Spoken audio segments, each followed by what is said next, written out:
Okay, so you've obviously read Through the Tunnel by Doris Lessing, and it was published in 1955. Lessing, born in 1919, died some years back now, 2013, I think. She was about 94. Interestingly enough, she and her sons lived in England, but her daughter, who is still alive, actually lives in South Africa, which is quite cool. So having read the story, you'll see that it is set in the 1950s when it was published. And the basic premise is that there's this young boy named Jerry. He's 11 years old. He's with his mother because she's a widow. They're on holiday. They're from England. And he has this kind of choice between going with his mother to the beach that he's used to going with her to, or does he go to this new place that he sees that fascinates him with all the rocks? And, you know, he's torn between not letting his mother be alone and also being in a comfort zone of going to what he knows, as well as going to somewhere that he feels like he would like to go, but he's a little bit apprehensive. And of course, we know that he decides to go to that beach, and he meets these older boys there who are swimming, and all he wants to do is be accepted by them. He wants to be a part of them, and so they start jumping off the rocks, and he obviously steps in line, and they allow him to take a place in the line, and he gets all excited because he feels like he's part of them now. But then they dive through underwater. Well, the main, should we say, the oldest boy does, and Jerry kind of gets a little bit worried about him. And he pops up quite some distance on the other side of this reef. And it's figured out that these boys are obviously going through this tunnel. And they all go through the tunnel and pop up the other side. And Jerry tries to dive down, but he can't even find the entrance. He doesn't know how they're getting through this rock. And he becomes a little bit upset now because it's a physical separation between the two of them. So not only are they older than him and they don't speak his language, but now they've moved away from him and they realize that he can't get to them. So he gets upset because now he's no longer part of them. And to try and attract their attention so that he feels included again, he starts splashing around saying, "Hey, look at me, look at me." And he doesn't know what their native language is. So he tries speaking a couple of words of French, but they don't recognize him and they still ignore him. And eventually they obviously pack up and they leave. Now, Jerry's a little bit upset about that, but he also realizes that, okay, fine, they don't want anything to do with me. I accept that, but I still want to do what they did, and that is go through this tunnel. But he can't even find the entrance. Anyway, eventually he finds this entrance because the story covers quite a few days there of their holiday. And he realizes that, okay, I need to be able to hold my breath for longer than I'm currently able to. And so that sets in motion, actually, that's the rising action now of being able to hold my breath. And so he practices doing that every day, and he's no longer too worried about leaving his mother alone on the beach anymore, even though he checks every now and again because he's a little bit insecure. You know, he checks now and again to see that, okay, she is still there because he doesn't want to be too far away from his mom. And so he keeps on trying, and eventually the climax is when he takes his final breath to try and go through this tunnel. And of course, we're thinking now, okay, is he going to make it through this tunnel or not? And he's counting 1, 2, 3, and he gets to 115. And he stops at 115 because his brain is so deprived of oxygen that he's not actually able to really do what, you know, he needs to do. He can't really count. He can't really think properly. He's losing a bit of consciousness. And then we get a little bit of a relief when we see this crack in the rock. And we think, okay, he's made it. But the tension rises even further when we realize that he's running out of air, and that's not the exit. So the heart really is he going to die now in this tunnel? Of course, we get some relief in the beginning of the falling action when he finally makes it through the tunnel to the other side. And even though his goggles are full of blood and all that, and he's exhausted lying on the rock, he does in fact make it. And then the denouement of the story, the resolution, is when he returns back to the villa and he's exhausted, and he tells his mother that he can hold his breath for 2-3 minutes, and he's so proud of himself. And he has no interest anymore of going back there because he's now achieved that goal that he set himself. So that's obviously the basic story. And sure, the literal sense of the story is that, but there's a lot more to it than that. And some of you may have pinpointed what that is. Now, if we talk about a theme, right, the theme of a story is the main idea of a story, something universal. In other words, something that a lot of readers will understand, and something that we can all relate to. So if you think about the themes of this story, we get a kind of a genre called a coming of age story. Now, coming of age means you're going from childhood to adulthood, and all of us do that. But there are certain things that go along with getting there. You know, it's not an easy process, as I'm sure you'll recognize. So here is Jerry at 11 years old, and he wants to become this big boy now. He wants to grow up and mature, and we call it maturation. We just wait for him to switch his mic off. Okay, we call it maturation. So that process of maturing. Here he is an 11-year-old boy, and he sees these other boys who are older than him doing X. Now, I'm sure you've also felt it when you were a bit younger, maybe, that you want to do something that older boys are doing, but you're not old enough yet. So he realizes, okay, he wants to do what they're doing, but because they're older, they don't really want him around. So they go through this tunnel where they basically know he can't get to them. But it's no longer about being with the boys anymore for Jerry. It's about doing what they did. So this coming of age story is, we started off with going with his mother to the beach, a kind of safe zone that he knows. And that longing for something else that comes about when you start going through puberty and stuff, that unknown, right? And the only way that he's going to grow and mature is if he actually does something that is out of his comfort zone. So he decides that he's going to leave his mother and he's going to go to this other beach where the rocks are. Now, his mother is a little bit apprehensive about that, because on the one hand, she wants to protect him, but on the other hand, she doesn't want to mollycoddle him and restrict him. So she lets him go. And it's a good thing that she lets him go, I suppose, as well, even though she's a little bit concerned about him. How did you bump your head and stuff like that? We also pick up that he's a bit childish when he thinks that there's like an octopus tentacle crawling on him when he's trying to go through the entrance, when in actual fact it's just a bit of seaweed. And as I mentioned before, a bit of insecurity as well, where he checks that his mother's still there on the beach and stuff like that. Also a bit childish when he tries to attract the older boy's attention, splashing in the water, saying, look at me, look at me. He's just wanting them to recognize him. Okay, so let me try and share my screen now with you.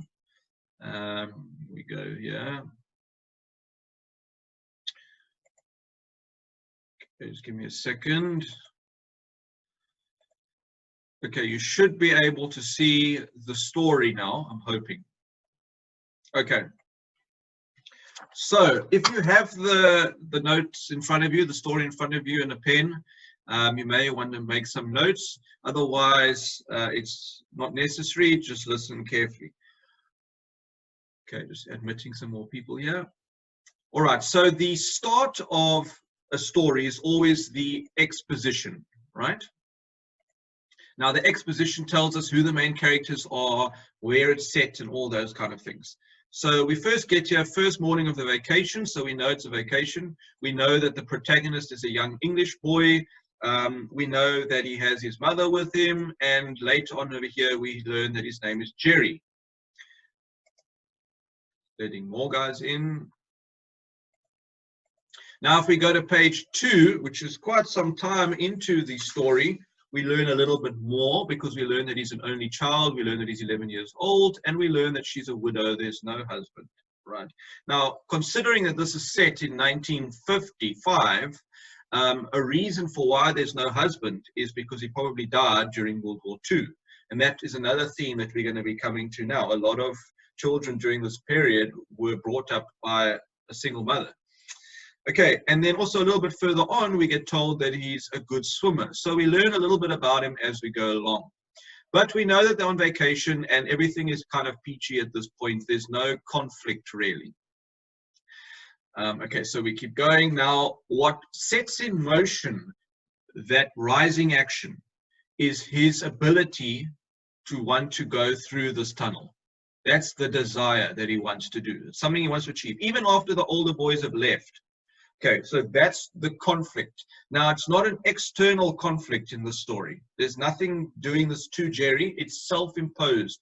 Jerry himself wants to achieve this thing, and he feels like he has to do it before they leave. Okay, so I'm on page 2 at the moment, and you'll see that the story is full of similes. So the first simile here is over a middle region where rocks lay like discolored monsters under the surface. Rocks lay like discolored monsters. Okay, so that's a simile, S-I-M-I-L-E. Okay, then we move along and talks about a promontory. That's just like a ridge of rocks. Okay, and we have another simile here where it talks about an umbrella that looked like a slice of orange peel. From the distance, the mother's orange umbrella looks like an orange peel. Okay. Now, where it goes here, still on page 2, it says, to be with them, of them was a craving that filled his whole body.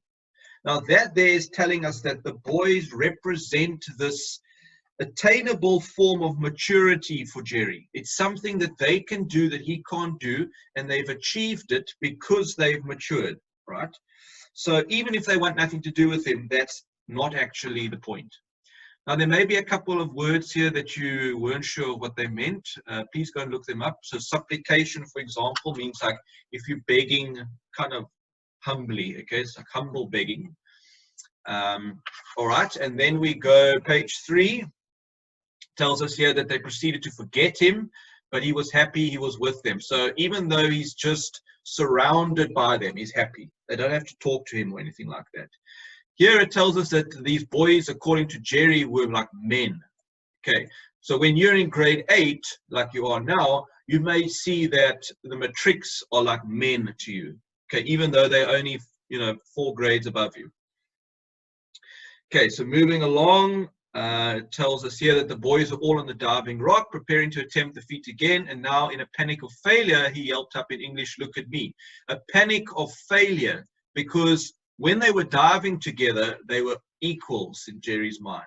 But now that the boys have done something he can't, he feels like now there's a separation, big versus not big enough. And that's me, I'm not big enough, I can't do it. So in order to try and keep them at their attention and to recognize that, hello, I'm still here, he starts shouting, sorry, look at me, to try and get their attention.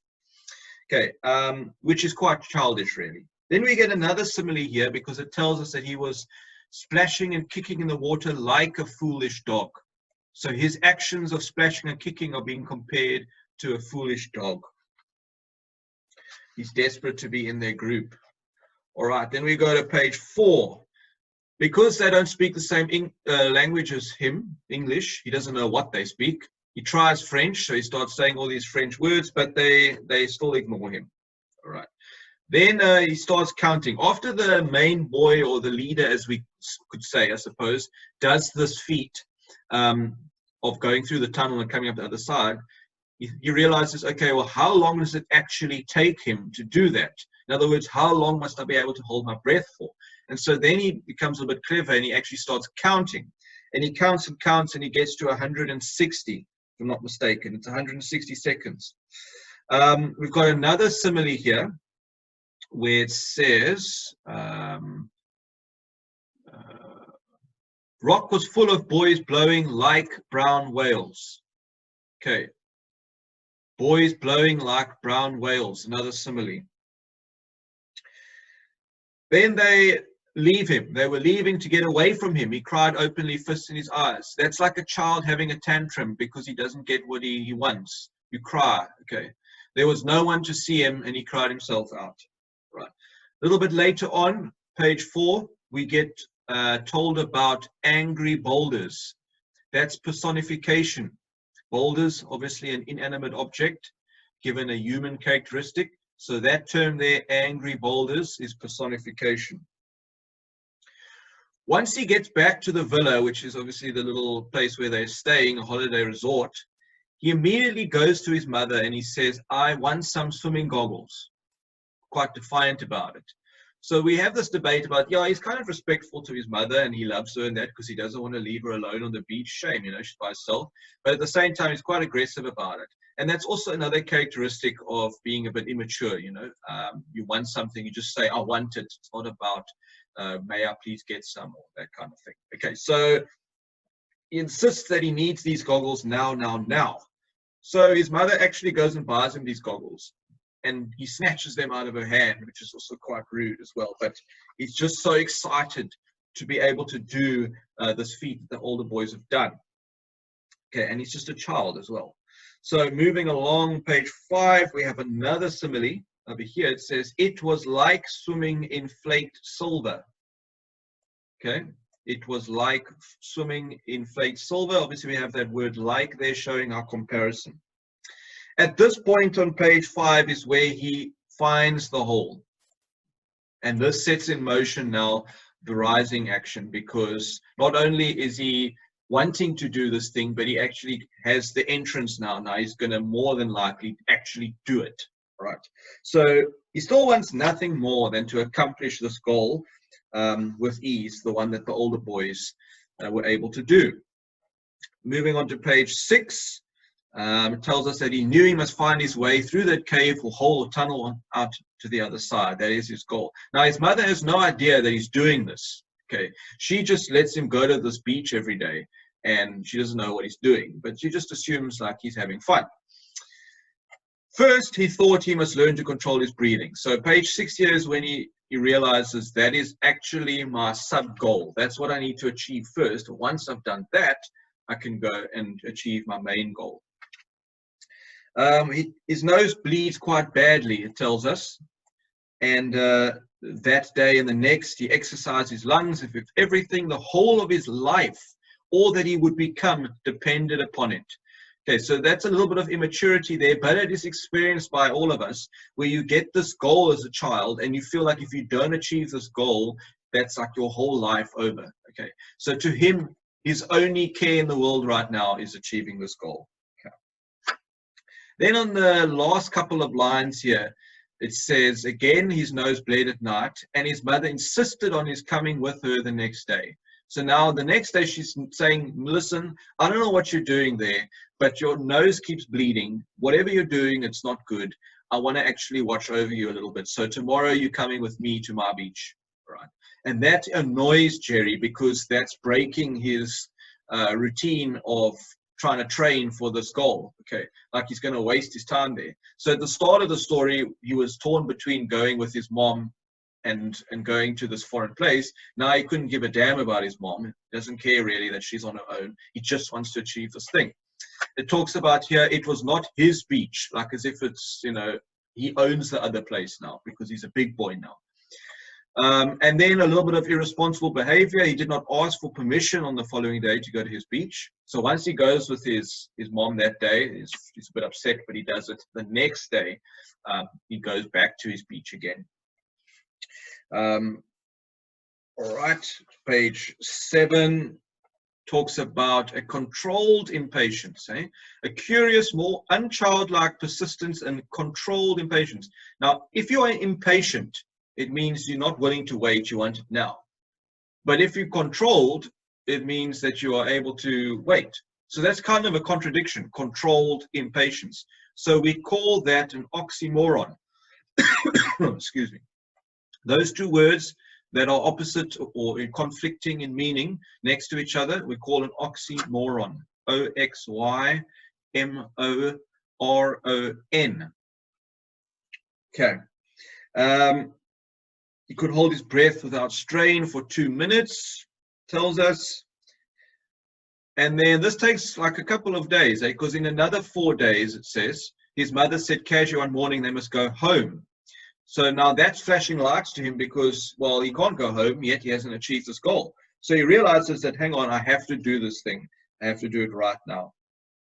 Yeah, we get another simile over here where it says he lies limply over the big rock like a bit of seaweed. So the way he's lying is compared to a limp bit of seaweed lying on the rock. Okay, so that's another simile. Now, this last part of this paragraph here is a bit of mature thinking, because he says he was frightened. He recognizes the danger of actually doing what he wants to do. What happens if he turns dizzy in the tunnel? What happens if he dies there? Okay.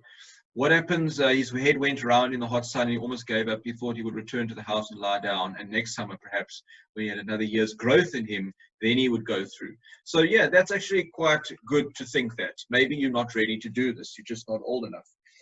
So by studiously surveying the details of this tunnel, he's making a place that was once quite foreign to him into one that is actually quite familiar. So we don't like, as human beings, to step out of our comfort zone. We'd rather not, but the only way we can actually grow is to do just that. So this is exactly what Jerry is doing, and that contributes for this being a coming of age story. Now, page 8, the actual attempt now. So this is the climax, when he takes his last breath and then dives under the water with the rock, okay, to obviously help him to get down to the entrance. Because now we're thinking, is he going to survive or not? And it tells us there he's counting 50, 51, 52, 71, 72, all the way 100, 101. And then we get stuck, as I mentioned earlier, on the 115. It tells us here he was no longer quite conscious. He struggled on in the darkness. He can't see anything. Between lapses into unconsciousness, an immense swelling pain filled his head, and then the darkness cracked with an explosion of green light. His hands groping forward meant nothing, and then his feet kicking back propelled him up into the open sea. Okay, so that's almost like the end of the climax now, because he's in fact made it. All right. He says here that he thinks his eyes must have burst because they were full of blood, tore off his goggles, gout of blood went into the sea. So that's quite descriptive language.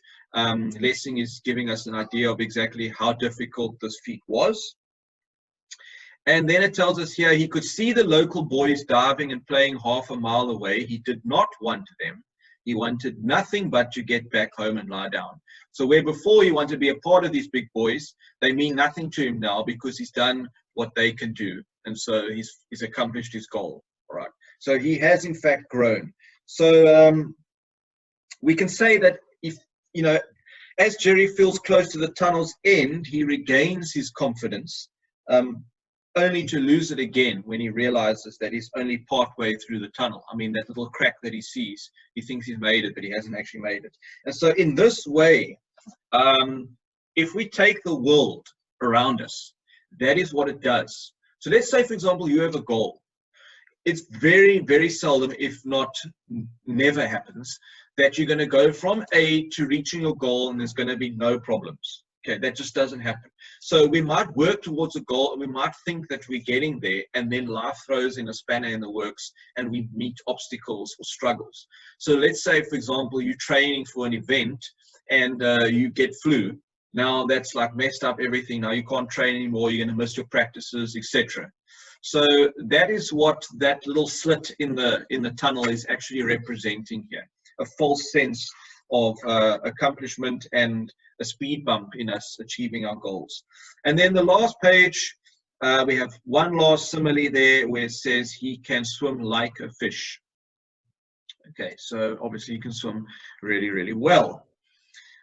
Now, up to this point, remember, as I said, he didn't tell his mother what he was doing, that he was trying to achieve this. But now that he has, he can't actually hold himself back.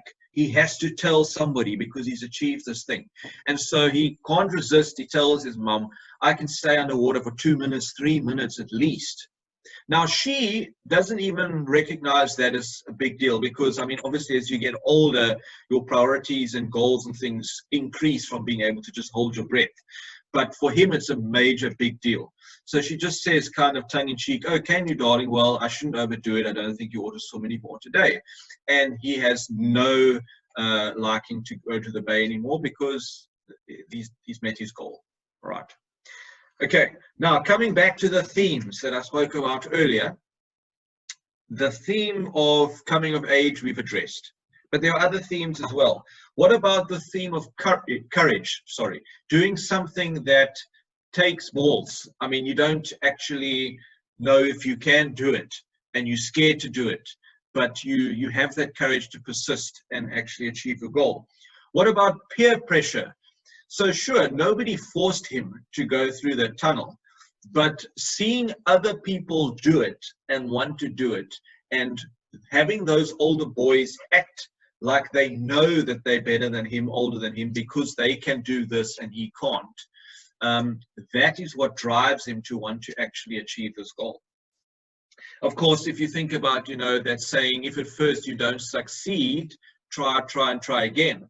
So, he couldn't hold his breath at first. He didn't say, oh, geez, I can only hold my breath for 60 seconds. Well, that's too bad. I'll never make it, and give up. He kept practicing over a course of a number of days until he could do it. Then we have what's called man versus nature. Man, as in human beings, versus our world that we live in. There are restrictions in the world that make things difficult for us. If you want to climb Mount Everest, you can't just go out your door right now and go and climb Mount Everest. You will die unless you climatize and your breathing and all that kind of stuff. So this tunnel that represents, these talked about these sharp rocks on touching his back, and the seaweed and the darkness, and he first can't even find the hole. So that's nature making things difficult for him. But then we get man versus man. That's what I spoke about, this internal conflict, where it's not always about something external affecting us. It's actually within us, something within us that wants us to change. Keegan, can you please mute? Okay. It's something that wants us to actually, inside of us, achieve something. And it's a good thing that we have that as well. Otherwise, we would just stagnate. And then we can talk about the theme of the value of setting goals, how important it is to set goals. Because as I said, if you don't ever set any goals, you're just kind of floating along and you never actually get anywhere. Nobody achieves something by accident. You don't get I don't know, first team rugby by accident, or full colors for academic just by chance. You have to put in the work and the effort and the determination to get there. And then the last theme that I want to talk about, which is a little bit abstract, a little bit advanced, but it does exist, and that is the effect of World War II on the fact that it created a lot of widowhood, which means that there were a lot of women whose husbands died in the war, and they were left to bring up their children. And so now we get this mother who has to make this decision on her own about, do I let him go to that beach, on his own and not be able to look after him anymore? But at the same time, I don't want to restrict his freedom and not let him grow up, because I'm always going to just comfort him all the time and look after him. So she has to make that decision. She doesn't have a husband anymore to actually do that for her. Okay, so those are a couple of the themes, or the main themes in that story. A very, very nice story, and that is why it has existed and been popular for so long.